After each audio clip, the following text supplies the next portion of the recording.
Hey, welcome everyone. Eric here from Healing Relationship. This is our weekly recorded session. And every Wednesday I meet with a special guest and we have an interview conversation around relationship, healing, and self-empowerment. I believe that the relationship you have with yourself sets the tone for every other relationship you have. So today I'm very glad to have as my guest Lea Morrison. She's from Vancouver. And Lea, thank you very much for accepting my invitation. Absolutely. Thank you for having me. Is the pronunciation of your name right, Lea Morrison? Yes, very good. Yeah, it's Lea. Okay, great. So I met Lea through Instagram, and I found her content very meaningful about healing and mindfulness, very close to the work I do and very close to my heart. And at the same time, I found her very funny. She has a great sense of humor. And I think on social media, we talk about so many serious things about healing, about, self-empowerment. And sometimes we forgot that we need a great sense of humor to make it, more playful. So I really appreciate your sense of humor.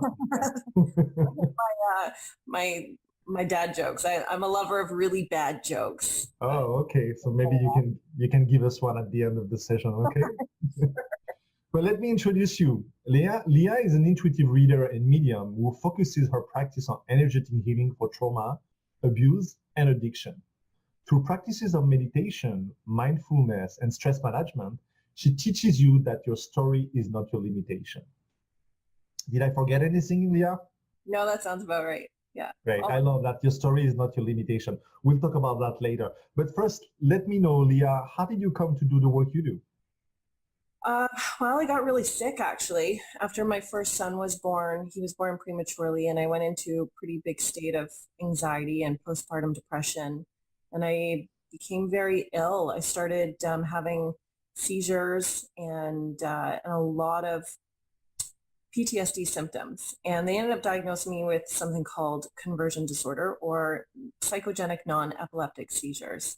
And through that, I started to understand that I was converting my emotional stress into physical symptoms. So there's nothing organically wrong with my brain. That was not epilepsy, but it was all of the trauma had started to present itself in different physical ways, whether it was seizures or my limbs would twist on each other, and combine that with a bunch of anxiety and depression. So the doctors applied me with a bunch of pills trying to help me, and I ended up finding out that it was a mental illness, which what it was diagnosed as.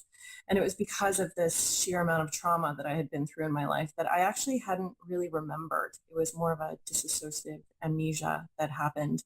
Mm-hmm. And I started to look into, the science of the mind-body connection and trying to understand why my body, in my opinion at the time, was betraying me and what I could do to fix it. So I got into some pretty intense therapy, and through that really started to learn about myself and realize that everybody converts some sort of emotional stress into a physical symptom almost on the daily. It's what a stress headache is, right? You are emotionally stressed out and you get a physical symptom through your head. And so I just was to the extreme. So when I started getting healthy, I started realizing that I had this weird intuitive ability. I was always 2 steps ahead in life and wanted to research it. And so I started diving in about 8 years ago and really learning about the human condition. Fascinates me. I love it. Wow. Thank you for sharing this story, Lea. It's very deep. I had goosebumps just listening to what you just shared. That's great. So if I hear you correctly, so you came to do the work you do because you had to go through your own challenges in life, and then your own challenges, you probably overcome them. I mean, it's a lifetime process, right? Healing, but it gave you the passion, and it gave you probably the boost that you needed to be on that path and to help people. Yeah, I think personal development doesn't ever end. And when you go through something, trauma breeds empathy. And when you're able to go through such significant trauma and find your way out of it, really giving yourself believing that you have the capability of not being what you're told you are your entire life.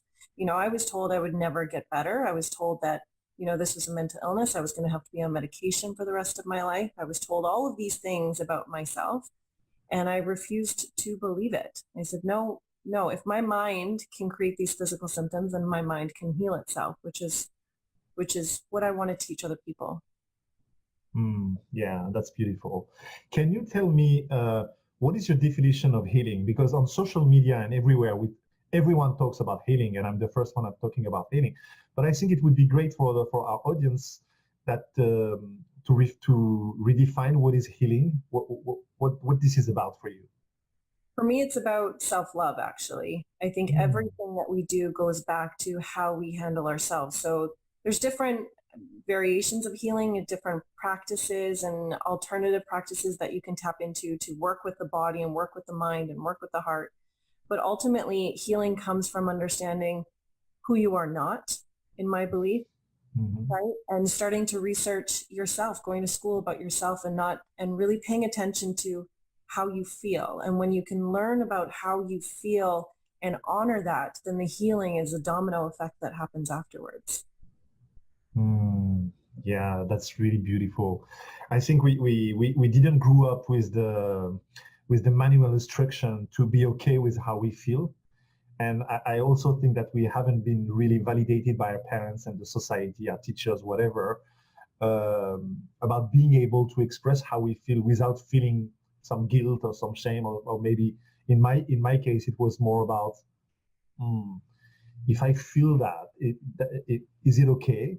Maybe there is something wrong. Maybe I shouldn't feel that way.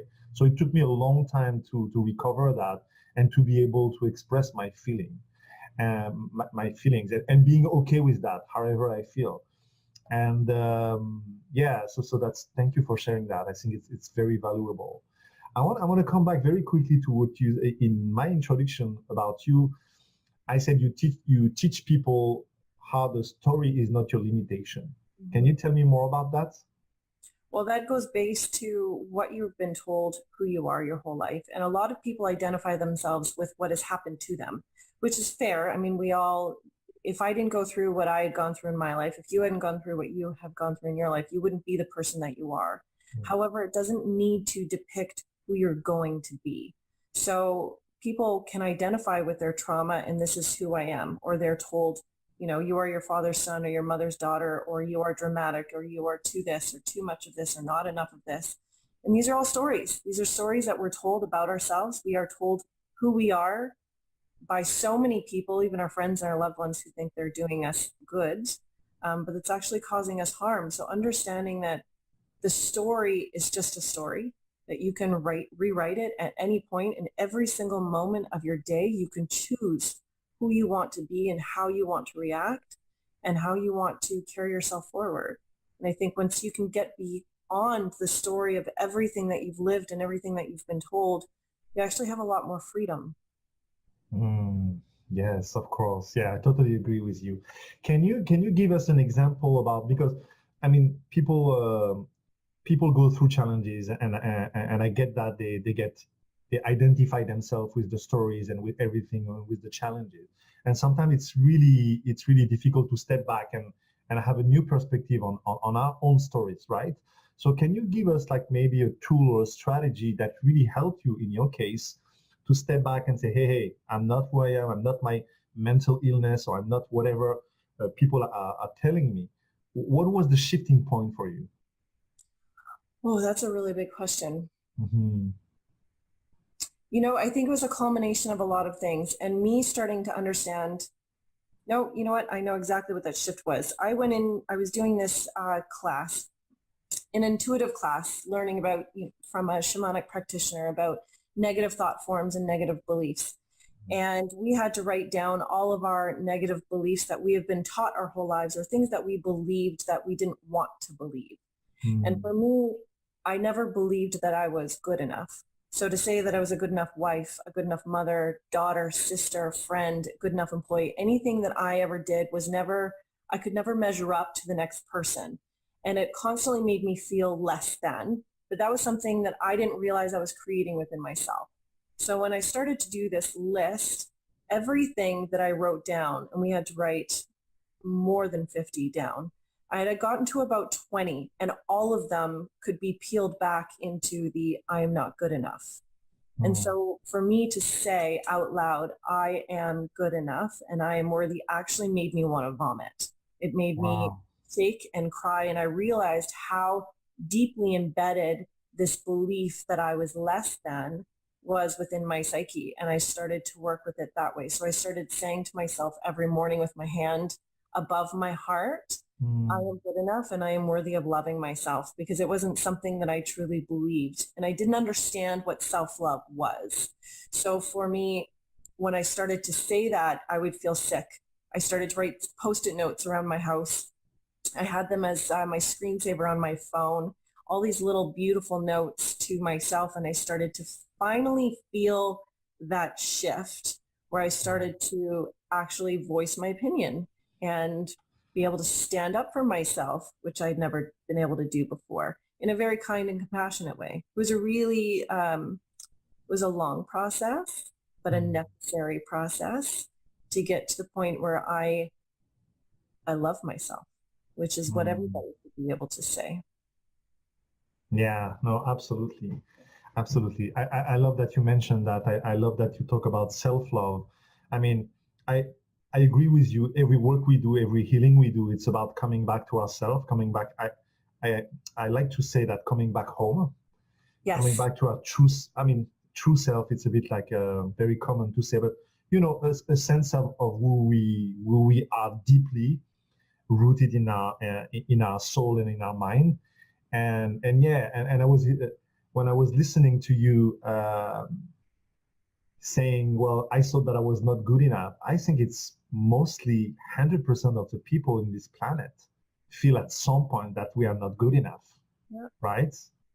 Well, it's what we're taught. I mean, we're not taught, like you had mentioned earlier, we're not taught how to properly process our emotions. I mean, we're teaching our children now. It's now coming into the school system. Mindfulness and meditation and understanding that your feelings are meant to be felt is now starting to be integrated into the younger generation, which is beautiful. But I mean, if you think about how old in your school years, as a man, that you weren't allowed to, you had to be a man, you had to suck it up and don't cry and don't show this. And then as a woman or as a young girl, you're too sensitive, you're too emotional, or on the reverse, you're too, you're too hard, you're too cold, you're too intense. There's all of these, you're too much or not enough statements being driven into our children and ourselves. And based off of what? Off of old programming from, decades and decades that aren't ours to hold anymore. And I think that's the beautiful thing about what's happening right now within the collective consciousness and the way that society is starting to move forward is your feelings are actually important. Your feelings deserve to be heard and felt, whether you're a man or a woman, in whatever capacity that allows you to Mm. find that love and that connection, which in turn ends up allowing you to connect deeper with other people. Mm, yeah, absolutely. By the way, I come from Paris. I come from France. I'm French. You can hear my accent, and it's a totally different culture from Europe to North American.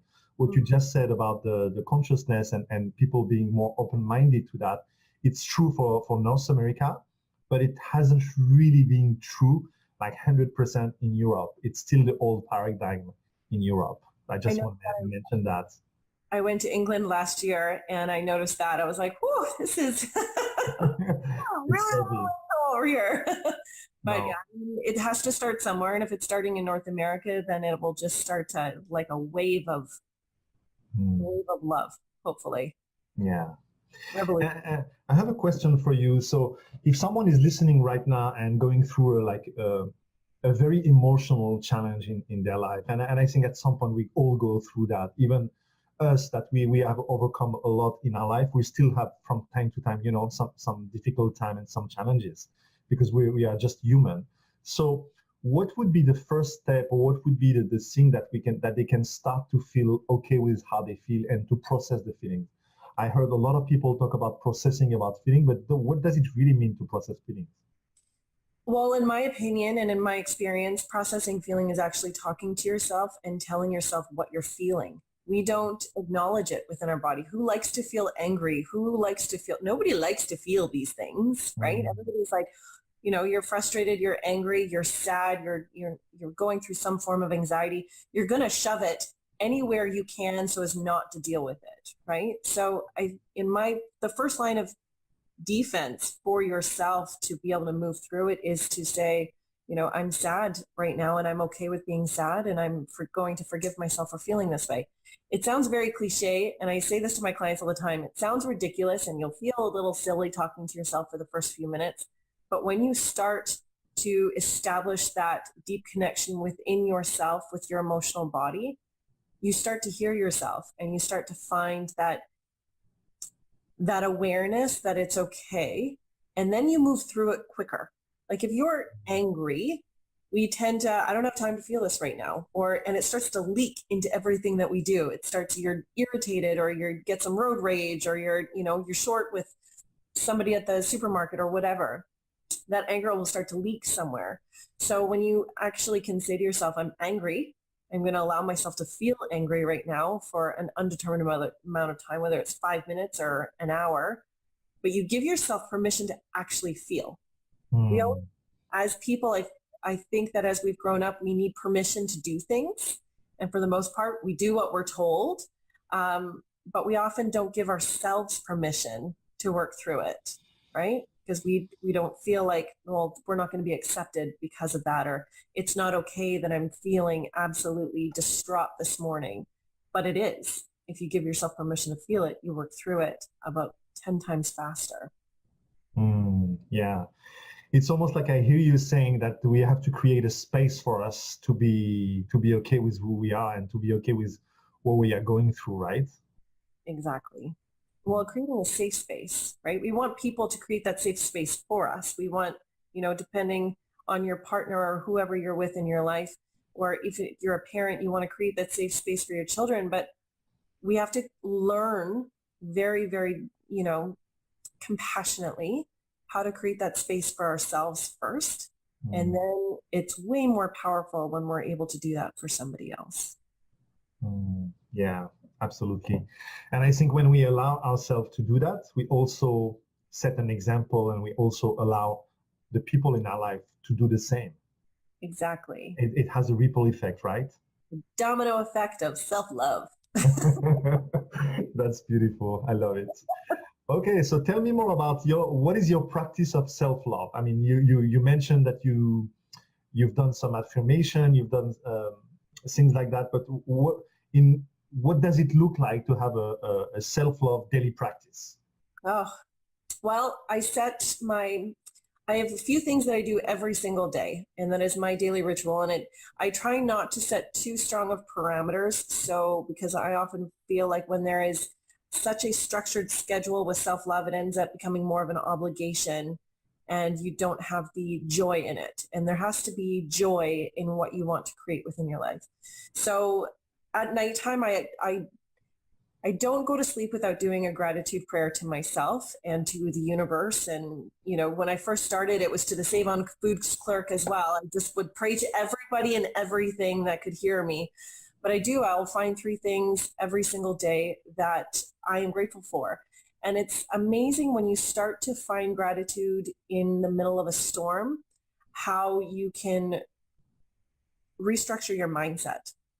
So whether I've gotten into a conflict with somebody or had a very difficult situation that came up, or a conversation, or whatever it is, finding gratitude for what I learned in that situation will be within my gratitude prayer that night. So I'm able to flip the mindset into, even though this happened, this is what I learned about myself and I'm grateful. So I do make it a rule to say 3 things that I'm grateful for before I go to sleep every single night. Mm-hmm. Even if it's been a bad day, whether that's, I am grateful this day is over, that my head has hit the pillow and I can go to sleep, good night. I'm in that state of gratitude, right? Yeah. And every morning it's setting my intention of what I want to do that day. And 9 times out of 10, I have created belly laugh with my children.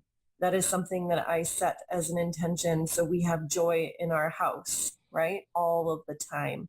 And whatever I'm doing that day, whether I want to, set an intention to be more creative or to have a great interview with Eric, whatever it is, setting that intention for myself gives myself permission to step into who I want to be that day, regardless of what happened yesterday.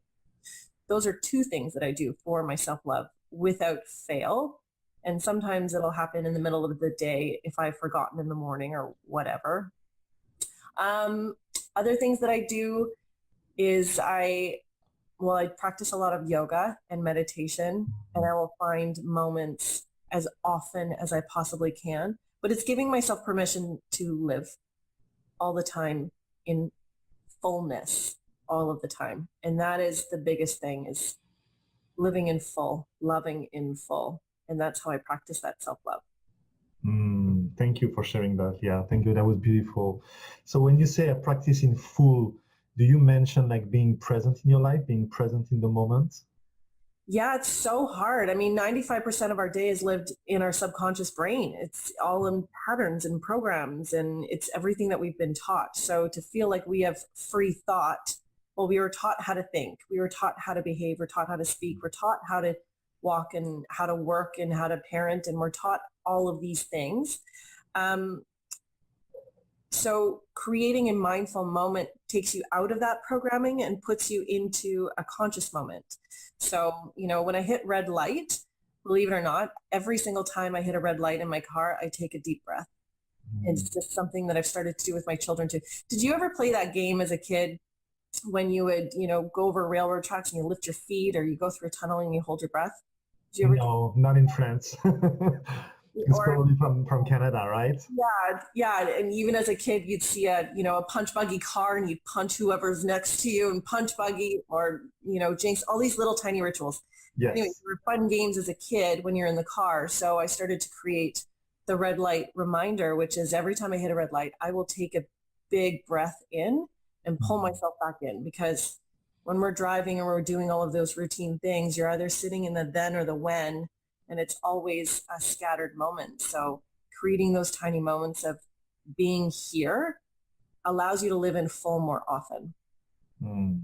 Yeah. Yeah, thank you for sharing that.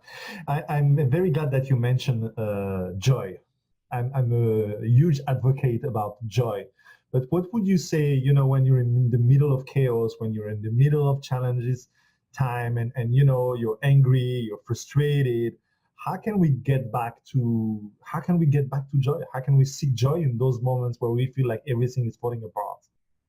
I think seeking it is probably where we get lost, though, because we're looking for Mm, something that we don't have in the moment, right? mm, So when you're in the middle of something very, very difficult, allowing yourself to be in the middle of it will allow you to find joy at the end of it easier. Does that make sense when I say that? So when we're constantly in the middle of something and we're like, I don't want to feel this, I want to feel something else, you're defeating the purpose of allowing yourself to feel. So creating joy and finding happiness can be done in whatever way that you want. If you need to escape for a little while, escape and go do something that really truly fills you up. What makes you laugh? Go watch a comedy show, or go for a walk, or go see some friends, or whatever you need to do to escape for a little while if it's too heavy. And then you come back to it, as long as you always remember to come back into that moment so you can feel what you need to feel. But running away to feel something like joy or happiness, I think, defeats the purpose of processing. Does that make sense? Oh, absolutely. Yeah. And thank you for mentioning that, because I think most of the time people and I include myself in that, we try to avoid things. We try to go somewhere else. We try to seek something else outside of ourselves. Mm-hmm. And what I hear you said is, okay, you can have a break if you want, but at some point you still have to deal with whatever you have to deal with, your feelings, with your emotions, right? And need to Yeah, process that in order to get back to a better time. exactly. And the longer you take I mean, if we're going to take grief for a moment, right? Grief Yeah. doesn't necessarily need to be the loss of a loved one. It could be a transition. It could be a job change. It could be the end of a relationship, or moving from one place to another. Grief is transition, right? And when we don't process that, even moving into something exciting, you're still leaving something behind. There is a process of grief with it. And when you are constantly running away from allowing yourself to feel whatever it is you need to feel to move through that transition, it will sneak up on you. Grief is, I've always said, it is a sneaky, sneaky little devil, because it will hit you out of nowhere. So if you can climb into how you're feeling right now and give yourself the opportunity and the permission to feel everything in full, then it won't sneak up on you because you've done the work and you've done the job, right? And then joy is just everywhere. Yeah, absolutely. I agree with you. Thank you for sharing that, Lea. We're almost at the end of the interview, but before we complete the call, what would you say or what would you advise people about healing the past? We've talked about a few different things in the conversation, but when you have something that happened in the past and it's still coming back and you're still experiencing the same emotion and stuff like that, what can we tell people just in order to shift the mindset and maybe to get unstuck from that? Forgiveness. We often don't realize that we are mad at ourselves first, regardless of what has happened. You look at somebody who's been abused or somebody who's been through significant trauma, and the feeling of shame or guilt or I should have done this or I shouldn't have done that, regardless of whatever you've been through, there is always some self-recrimination included in that, which is why you have a hard time letting it go, because we self-destruct and we are our own worst critic, and we will be hardest on ourselves before we're harder on anybody else. And so when you can step into forgiveness for, even if you don't understand what you're forgiving yourself for, but you step into a state of forgiveness, and that's just literally talking to yourself or writing it out or talking to somebody else about how you need to forgive yourself. You start the ball rolling with being able to let it go. We hold on to things because we think we have to, or we think we deserve something within our life, or I did this, so I'm karma is coming back at me and I deserve to feel this way, or I deserve what's happened to me. And that's the farthest from the truth. Every single person is inherently good, and every single person deserves the love and the worthiness of that. But if we don't forgive ourselves for what has happened, whether it was within our control or not, then we can't move forward. It's really not as difficult as everybody thinks it is. It's just putting those little tiny practices of self-love and forgiveness and communication with your emotional body first. Yeah, that's really beautiful. For me, it starts with compassion, but that's exactly what you expressed through this interview and what you just said. It's really bringing compassion to yourself and bringing compassion also to others, but starting from a point like where, yeah, it's okay, I feel that way or whatever, but bringing compassion and stopping the inner dialogue, the self-critical inner dialogue, right? Oh yeah, that ego. Oh God. Jerk face beyond jerk faces. The little tiny voice in the back of your head. It's awful. But we as human beings, we're fallible. We're supposed to mess up and make mistakes and learn from them, as long as we give ourselves permission to actually learn, right? Yeah, absolutely. So I have maybe one last question. So when you don't do the work you do, when you don't heal people, when you don't heal yourself, what do you love to do? Oh, well, I love to dance. I do. Ah, great. I do. I will have dance-offs going down a Walmart aisle with my son if he allows me to. He's getting a little bit older now, so he's like, no, Mom. He gets a little bit more embarrassed. I'm a really big bookworm. I love to read and sing very loudly at the top of my lungs. That's if I can connect with people and have good, down-to-earth, honest conversations, I love that. I just like the human condition and love learning why people tick. It excites me. I get really excited over it. Yeah. Thank you for that. So you have 30 seconds to give us a joke. Because I said you were funny, you need to be funny now. This is one of my favorites actually. What has no body and no nose? No body and no nose. Oh my God. Dust? Nobody knows. That's a good one. I think I have a 6-year-old daughter.